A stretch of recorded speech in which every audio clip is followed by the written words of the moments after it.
Hello दोस्तों, नमस्कार सभी को। आज एक बहुत ही इंटरेस्टिंग टॉपिक के बारे में बात करते हैं। आज हम बात करते हैं हनीप्रीत के बारे में। हनीप्रीत एक आज से 5 साल पहले 6 साल पहले चर्चा में आई थी, जब बाबा को लाइफ इम्प्रिजमेंट मिली थी और जेल में सलाखों में डाला गया था। और बाबा को करीब करीब हम जिंदगी भर के लिए, मतलब कहें तो आजीवन कारावास मिल चुका था। उस टाइम पुलिस हनीप्रीत के पीछे पड़ी हुई थी कुछ एविडेंस कलेक्ट करने के लिए। लेकिन आज इसको समझने की बात करते हैं कि जैसे कुमार गुप्ता ने प्रेस कॉन्फ्रेंस करी थी, और कुमार गुप्ता जो गुप्ता हैं, इनके जो पति थे, जो मुंह बोले पति कहते हैं कि मैं तो इनका मुंह बोला पति हूँ, एक्चुअली पति तो राम रहीम है। तो उन्होंने एलिगेशंस लगाए थे कि जो हनीप्रीत है उनके साथ संबंध बनाती है, और एक बार उसने उनको न्यूड अवस्था में देखा था। ये उन्होंने प्रेस कॉन्फ्रेंस करी थी, और 2011 में उन्होंने पंजाब हरियाणा हाई कोर्ट में केस भी डाला था कि वो अपनी पत्नी को राम रहीम के चुगल से छुड़वाना चाहता है। एक्चुअली हनीप्रीत की स्टोरी एक्चुअली ये है कि हनीप्रीत एक स्कूल में पढ़ती थी, और हनीप्रीत जब स्कूल में पढ़ती थी, ये काफ़ी इसको नाच गाने का शौक था। तभी एक कल्चरल फंक्शन में बाबा राम रहीम इनको आशीर्वाद देने स्कूल में पहुंचे थे, और राम रहीम की नज़र पड़ी थी इस लड़की के ऊपर। तभी राम रहीम का इनके साथ अट्रैक्शन हुआ, और हनीप्रीत को डेरा सच्चा सौदा में लाया गया, और हनीप्रीत भी उनके साथ अट्रैक्शन में आ गई। 16 साल की ईयर में बताया जाता है उस टाइम। तो काफ़ी ज़्यादा क्लोज आ गए, और सब हनीप्रीत को बहुत डेरे के बहुत अहम इम्पोर्टेंट प्रोजेक्ट जो राम रहीम थे उन्होंने उसको सौंप दिया था। आफ्टर सम टाइम, जो कुछ टाइम बीत गया, तो हनीप्रीत राम रहीम के ऊपर बहुत सारे चार्जेस लगे, मर्डर के, रेप के बहुत सारे चार्जेस लगते थे। तो इन्होंने डिसाइड किया कि क्यों ना कुछ ऐसा कराया जाए जिससे लोगों को यही ना पता पड़े कि बाबा को रेप करता है या क्या करता है। तो बाबा ने ये दिखाने के लिए हनीप्रीत को कहा, एक शादी रचाई हनीप्रीत की, और जिससे साथ शादी रचाई वो सीक्रेट मैरिज थी एक्चुअली। एक्चुअली और जिस बेटी फैमिली के साथ बेटी रचाई गई, बना उस दें, फैमिली को ये घोषित कर कहा दें, गया था कि वे हनीप्रीत को गोद ले कभी लें। बाहर लेके नहीं पहले जा तो मैं ये सकते। क्लियर करना और चाहूंगा, जब भी जब गोद हनीप्रीत का को वर्ड ले आया, जाने की कोशिश करता तो जो बाबा कभी हनीप्रीत है जाने ना तो नहीं वो आज देता था। बाबा की बाबा ने बेटी ये है कहा किसी था भी कि रूप वो में, जो भी और हनीप्रीत के ना ही साथ वो गोद में ली हुई बेटी है, रहना चाहता है क्योंकि यहीं पे वो उसका रहे। जन्म और 1980 का कभी है ट्राई और करता तो बाबा नहीं का जाने जन्म दिया। और एक्चुअली में जब वो वहाँ पे रहना भी 1967 का चाहता था है। डेरा में ही, क्योंकि 13 वो साल का फैमिली भी डिफरेंस है। डेरा से जुड़ी हुई जो फैमिली भी थी। ऑफिशियली जैसे हनीप्रीत अडॉप्ट की होता है फैमिली, उसको 21 साल कम से कम हनीप्रीत होना उर्फ चाहिए। प्रियंका जब तनेजा की अडॉप्शन फैमिली 2009 में हुई, से जुड़ी कोई हुई थी, तो लीगली दोनों कार्रवाई नहीं फैमिली हुई, ये सब एक उसी से दिखावा डेरा से था, जुड़ी हुई थी। संगत जब के वो सामने कह दिया कि ये वहाँ मेरी पे भी लड़की है, अगर ये मेरा स्पेंड दामाद करने की है। कोशिश करते थे टाइम आज इन मैं जो प्रेस कॉन्फ्रेंस कर रहा हूँ, मैं अपनी डेरा वाइफ में, के तब खिलाफ भी कर रहा राम हूँ, रहीम ने कभी वो उसको उसकी टच लड़की नहीं नहीं है, करने दिया। उनकी किसी भी वाइफ कीमत पे लड़की नहीं जो है, मैं क्लियर जो करना चाहता हूँ हनीप्रीत है, सबको। और तो तो कुमार क्या हुआ, उन्होंने कहा जो भी मैं इसको लड़की बनाना विश्वास चाहता गुप्ता है, हूँ। उन्होंने ये कहा था कि कभी भी उनके साथ उनको टच नहीं करने देता था बाबा जो राम रहीम था।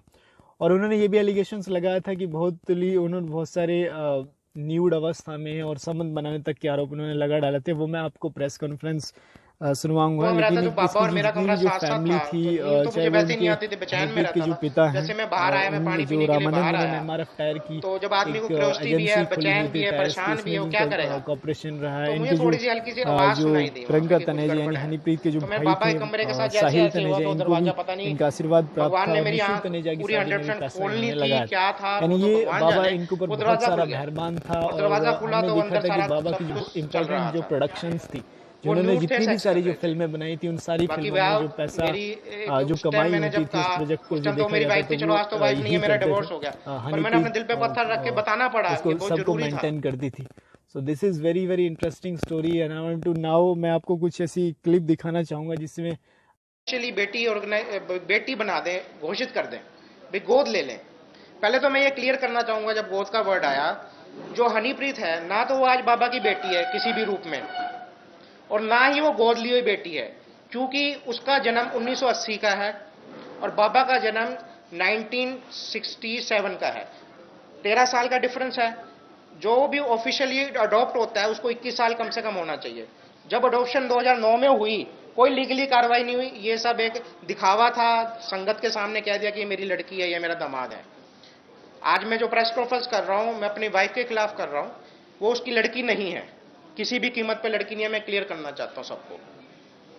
तो क्या हुआ, उन्होंने कहा भी मैं इसको लड़की बनाना चाहता हूं, फैमिली से पूछा तो कहते कोई बात नहीं, बनाओ जी। मेरे से पूछा, मैं कोई नहीं, बना लो जी। तो कहता ठीक है, फाइनल है, इसको लड़की बना लेते हैं। और आप लोग सब घर जाइए, और शाम को पार्टी ऑर्गेनाइज कर दी डेरे की गुफा के अंदर, ओपनली नहीं। जो मोजिस बंदे थे, जो खास बंदे थे, 200-300 बंदे, वो सारे इकट्ठे कर लिए गए, मेरी फैमिली सबको बुला लिया गया वहां से। तो शाम को पार्टी करी तो वहाँ का डेरे के प्रबंधक या जो भी था उस टाइम, उसने अनाउंस करा कि भाई ये आज से ये गुरुजी ने गोद ले ली है लड़की, और ये बाबा जी की मंझली बेटी है, बड़ी बेटी से सेकंड बेटी है, क्योंकि एज का डिफरेंस था, और ये बाबा जी का दामाद है। और आज से जो शाही परिवार इस परिवार की इज्जत संगत में है, वो सारी इज्जत इनको दी जाएगी और आपको देनी है, और जो सिस्टम परिवार का है ये हमारा परिवार है, ये अनाउंस कर दिया उन्होंने। वो मैटर्स एंड हो गया। उसके बाद क्या हुआ, जब वो मीटिंग खत्म हो गई, उसके बाद बाबा अपने जहां बैठता था वहां के बैठ गया, और बाबा का परिवार बैठ गया, मेरी फैमिली भी आके बैठ गई, क्योंकि एक दामाद बना लिया था, मेरी फैमिली को भी बुला लिया गया। सबसे बाबा मिला, हालचाल पूछ के जब सब उठ के जाने लगे, बाबा की टोटल फैमिली भी चली गई, सब चली गई। मैं और हनीप्रीत को रोक लिया गया बाद में, लास्ट में रोक के मेरे को बाबा ने कहा कि ऐसा है विश्वास, 28 दिन से तो हम बिग बॉस खेल रहे थे, टाइम ही नहीं मिला मिलने का आपस में, तो अब तो बेटी भी बना लिया इसको। मैं कहा जी बिल्कुल बना लिया है। तो वो कहने लगा कि एक बेटी अपने बाप के घर, बेटी अपने बाप के घर एक रात तो रह सकती है।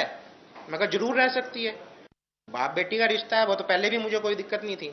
तो फिर ऐसा करो, आप जाओ अपने घर और ये यहाँ रहेगी, आप सुबह ले जाना इसको। मुझे हैरानी हुई, पर मैं कहा चलो कोई बात नहीं, ठीक है। तो अपने बंदों को कहता जाओ जाओ जाओ इनको छोड़ के आओ, और जैसे इज्जत देते हैं ना कि इनको घर छोड़ के आओ, ये तो दामाद बन गए, इनको घर छोड़ के आओ, गाड़ियां लगाओ, मतलब उसने वो कोशिश करी। तो मुझे घर भेज दिया गया। सुबह हनीप्रीत का मेरे मोबाइल पे फोन आ गया, 10 या 10:30 का टाइम था, कि आप ले जाओ मुझे आके। तो उसी टाइम बाबा ने डेरे की एक जिप्सी, 2 जिप्सियां मुझे दे दी, गनमैन दे दिए, सरकारी दे दिए, पर्सनल पीएसओस दे दिए। जो डेरे का डमडमा था, जेड प्लस का कह लो, डेरे का पर्सनल कह लो, दिखावा कह लो, वो सारा कुछ ने मुझे दे दिया। उसका मकसद ये था कि ये लड़का इस दिखावे में, पैसे में, पावर में धुत हो जाएगा, और लड़की के साथ मैं अपना काम चलाता रहूंगा, दुनिया की नजर में पति पत्नी रहेंगे, काम मेरा चलता रहेगा। और इसके पीछे एक बहुत बड़ा कारण मैं और बताना चाहता हूं।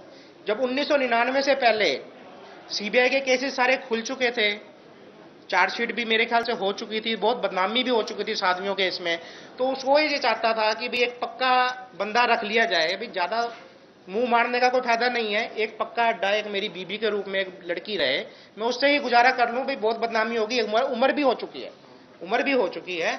तो उसने ये पक्का इरादा किया, और ये फैक्ट है। आज जो भी मीडिया बोल रहा है मैं बाद में बात करूंगा इस बारे में। तो मैं आया, मैं लड़की को ले गया, तो एक दिन नेक्स्ट डे भी यही प्रोसीजर चला। वो कहती मुझे सेवा करनी है, मुझे गुफा में काम है। वो नेक्स्ट दिन भी मेरे पास नहीं आई, चलो चलता रहा। मन में थोड़ी प्रॉब्लम होनी शुरू हो गई कि भाई क्या कहानी है, भाई लड़की बनाई है कि क्या है, क्या सिस्टम क्या है, कुछ समझ में नहीं आ रहा था। चलो जी, इनका 25 जनवरी का भंडारा होता है बड़े गुरु जी का, तो ये हर स्टेट में बनाते हैं। तो फर्स्ट वीक का यूपी में भंडारा था, तो एक दिन का ही गैप था शायद, तो बाबा वहां चला गया यूपी। तो हम भी बाबा के साथ थे, वो तो लड़की दामाद के साथ। रास्ते में इनका भालगढ़ में एक आश्रम आता है, वो लड़की अभी मेरे साथ मेरी गाड़ी में ही है, मेरी पर्सनल गाड़ी जो पहले हुआ करती थी। ठीक है कि वो बाबा की गाड़ियों में बीच में एडजस्ट होगी काफिले में, सिक्योरिटी में, वो अलग बात है। जब भालगढ़ रुके, बाबा ने लंच वगैरह जो लेना था लिया, हमने भी लिया। तो बाबा ने मुझे कहा कि बेटा हनीप्रीत का मन कर रहा है कि हमारे साथ बैठे गाड़ी में। मैं कहा जी कोई नहीं, बैठ जाओ, आप भी आ जाओ गाड़ी में। मेरे को कहने लगे ऐसा करो, आपको गाड़ी बड़ी अच्छी चलाते हो, आप गाड़ी चला लो, एक बंदा राकेश है डेरे का, वो आगे बैठ जाएगा और हम बाप बेटी पीछे बैठ जाएंगे। वो जबकि कैबिन बंद होता है बाबा की गाड़ी में, कोई हाँ पार्टीशन होता है, बुलेट प्रूफ गाड़ियों में पार्टीशन होता है। तो टेंट डला, वो हम बैठ गए, मैं गाड़ी चलाई। वहां से शायद 50 किलोमीटर ही है उनका आश्रम, 50 या 60, बालगढ़ के पास यूपी में। वहां जाकर उसने बड़ी तारीफ करी, बड़ी अच्छी गाड़ी चलाई आपने, ये है वो है। चलो कोई बात नहीं। जो बाबा की गुफा है उसके साथ ही शाही परिवार के जो रूम्स होते हैं बाबा की फैमिली के, और मेरे जो पहले भी रूम हुआ करता था वो पहले वहां शाही परिवार के साथ ही हुआ करता था। अब तो लड़की बना दी, मुझे वो रूम दे दिया गया।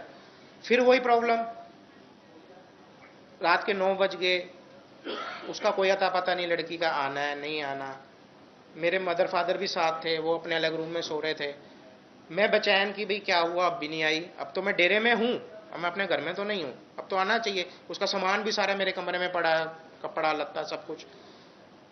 जी वो सारी रात निकल गई, वो लड़की मेरे पास वहां भी नहीं आई। और मैं वहां पे एक साध्वी आश्रम होता है बाबा के साथ, और हमारे कमरे थे बीच में एक पार्क था, मैं सारी रात वहां घूमता रहा, बेचैन रहा। और वो चार दीवारी से कवर था, बाहर कोई देख नहीं सकता कौन है अंदर, क्या हो रहा है।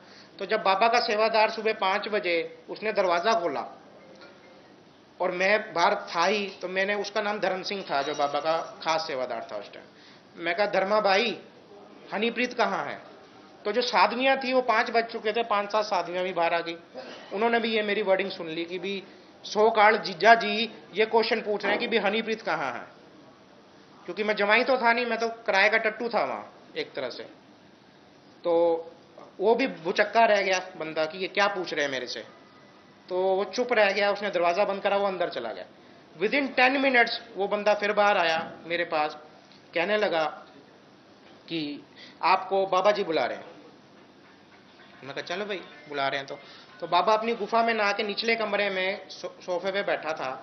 मैं एग्जैक्ट पोजीशन, सर्दियों के दिन थे, शाल ले रखी थी, और वो हनीप्रीत उसके गोड्डे पे सर लिए बैठी थी यूं, और वो रो रही थी। अब आप पूछेंगे क्यों रो रही थी, मैं भी घबरा गया। बाबा ने मुझे जाते ही कहा, बेटा तू इतने साल से यहां रहता है, तू हमारे साथ रहा, तेरा भी मन विचलित कर गया। बेटा हमें तो सारी रात से बुखार है, और बुखार होने की वजह से हम, ये लड़की यहां रही, अपने बाप की सेवा करी, ये कैसे जाती कमरे में, और तेरा मन खराब कर गया। और बाबा लिटरली रोने लगा, बाबा भी रोने लगा लड़की के साथ। उन्होंने ऐसा ड्रामा किया कि मेरा भी रोना निकल गया कि भाई तू गलत है, ये सही कह रहे हैं, भाई बुखार है, भाई पिताजी को बुखार है, अभी तो स्टार्टिंग हुई थी। कोई बात नहीं, मैं कहा चलो जी माफी मांग ली, मैं कहा मेरी गलती है, मेरे मन ने गलत करा। उसके बाद उन्होंने वहां पार्टी रख ली जी, जवाई बनाया जी, लड़की बनाई है जी, गुफा में बड़ी पार्टियां शार्टियां चली, तो वो करके हम वापस आ गए। तो सिस्टम वो एग्जैक्ट चलता रहा, बस वो खत्म हो गया। वो उस दिन के बाद ना मेरे पास घर आई, ना मेरे पास एक रात सोई, वो गुफा में ही रहती थी। फिर इन्होंने कहा बाबा ने मुझे कि आप ऐसा करा करो कि 2 दिन आप अपने घर रहा करो और 2 दिन गुफा में ही सोया करो, क्योंकि जो सिक्योरिटी थे या जो बंदे थे उनको सबको पता था कि हनीप्रीत यहाँ रहने लग गई है। तो मेरे आने जाने से वो पर्दा रहता था कि भी ये भी यहाँ रहता है, दोनों आ जाते हैं चले जाते हैं, वो खत्म हो जाती है कहानी। तो मैं भी जाता, मेरे पास कोई और ऑप्शन नहीं था। चलो हम इसको थोड़ा शॉर्ट करता हूं क्योंकि बहुत लंबी कहानी है, अगर मैं सारी सुनाने बैठूं तो शायद सारी रात नहीं, बहुत लंबा चलेगा। तो उसके बाद क्या हुआ, जैसे टूरों पे जाते थे, होटल्स में रूम लिया जाता था। वो रूम वो लिया जाता था कि जिसमें बेबी के लिए, चाइल्ड के लिए बीच में दरवाजा होता है, भी बच्चे उधर सो गए, माँ बाप इधर सो गए, एक दरवाजा है। तो बाहर से बाबा घुस जाता था इधर से, मैं और मेरी हनीप्रीत वाइफ घुस जाती थी। जो बाहर खड़े लोगों को लगता था कि बाबा अपने कमरे में गए या अपने कमरे में, वो उधर से निकल के उधर चली जाती थी। वो ना रात को कभी आती थी, उसके पास उसकी बेड पे ही सोती थी। वो कौन सी बेटी है आज, कौन सा बाप है जो अपनी बेटी को अपने एक बेड पर सुलाएगा। आज कलयुग में कौन है, कोई सुला सकता है? मैंने करा ऑब्जेक्ट, वो कहती नहीं तो मैं तो सेवा करती हूं, मेरा गुरु है, मैं नहीं, मैं तो यहीं रहूंगी, आपने जो करना है कर लो मेरा। पर बाबा चाहता था कि नहीं, ये पॉसिबिलिटी नहीं है, तुझे बकरा बन के यहां रहना पड़ेगा, दुनिया के सामने तेरा यूज होएगा, और नाम तेरा काम मेरा, फैक्ट ही था ये। और उसमें क्या किया उसने, डेरा मैनेजमेंट, जितनी भी डेरा मैनेजमेंट थी, कोई भी डिपार्टमेंट था, कोई बिजनेस था, वो अपनी गुफा के नीचे कमरे बना दिए, और मुझे और बाबा के 2 दामाद को वहां का हेड बना दिया। वो दामाद तो बहुत कम आते थे कि उनके पास ऐशो इज़्ज़त का बहुत काम था, बच्चे भी थे, उनके आगे बच्चे भी थे। तो मेरे पास तो, मैं तो खाली इंसान था, ना मेरे पास रात को सोने को मिलता था टेंशन के वजह से, ना मैं दिन में सो पाता था। तो मुझे वहां बिठा दिया गया ऐसे बकरा। जितना डेरा मैनेजमेंट, जितने आदमी, जिनको जो काम पड़ता है वो मेरे पास आता था कि भी जीजा जी बोलो ये क्या करें। उन लोगों को बहुत खुशी की लहर भी थी कि भी आज एक बंदा अपॉइंट हो गया जिससे हम काम करा सकते हैं। हम बाबे पे तो हर टाइम जा नहीं सकते कि हमने ये कराना है, आज कैंटीन में ये कराना है। एक चीज क्लियर कर दूं कि जो कुछ भी डेरे में होता था वो पत्ता भी बाबा के कहे बिना नहीं हिलता था। अगर एक ईंट भी लगानी होती थी तो वो बाबा से पूछे बिना नहीं लग सकती थी डेरे में। ये डेरे का टेक्सचर जो मैं बताना चाहता हूं। तो ये चला, ये चलता रहा, मैं बहुत बीमार रहने लग गया। ये लोग घूमते रहते थे टूरों पर, मैं लॉन में पड़ा रहता था, मुझे डॉक्टर टीम देखती रहती थी। मेरा बीपी, मेरा हर मेरा मतलब सिस्टम खराब हो गया। ना मैं किसी को कहने जोग्य था कि मेरे साथ क्या हो रहा है, क्या नहीं हो रहा है, क्योंकि कोई विश्वास भी नहीं करता था और मैं कुछ नहीं कर सकता था। तो चलो ये सारा 2011 तक ये चैप्टर मैंने 1.5 साल वहां सहा, खून की घूंट पी। 11 तक, हाँ जी। और 2011 में एक दिन मैं बाबा की गुफा में ही था, मई में। वो मैंने अपनी हाई कोर्ट की पटिशन में दी है, जो पहले भी दी है और आज भी बोल रहा हूँ, रिपीट कर रहा हूँ। तो बाबा की गुफा में रहता, तो बाबा और मेरा कमरा साथ साथ था, तो नींद तो मुझे वैसे ही नहीं आती थी, बेचैन में रहता था। जैसे मैं बाहर आया, मैं पानी पीने के लिए बाहर आया, तो जब आदमी को क्यूरियोसिटी भी है, बेचैन भी है, परेशान भी है, वो क्या करेगा। तो मुझे थोड़ी सी हल्की सी आवाज़ सुनाई दी वहाँ पे कि कुछ गड़बड़ है। तो मैं बाबा के कमरे के साथ जैसे ऐसे हुआ, तो दरवाज़ा पता नहीं भगवान ने मेरी आंख पूरी 100% खोलनी थी, क्या था वो तो भगवान जाने, वो दरवाज़ा खुल गया।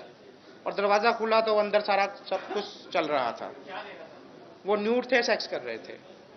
बाकी वह मेरी एक उस टाइम मैंने जब कहा, उस टाइम तो मेरी वाइफ थी, चलो आज तो वाइफ नहीं है, मेरा डिवोर्स हो गया, पर मैंने अपने दिल पे पत्थर रख के बताना पड़ा, ये बहुत ज़रूरी था।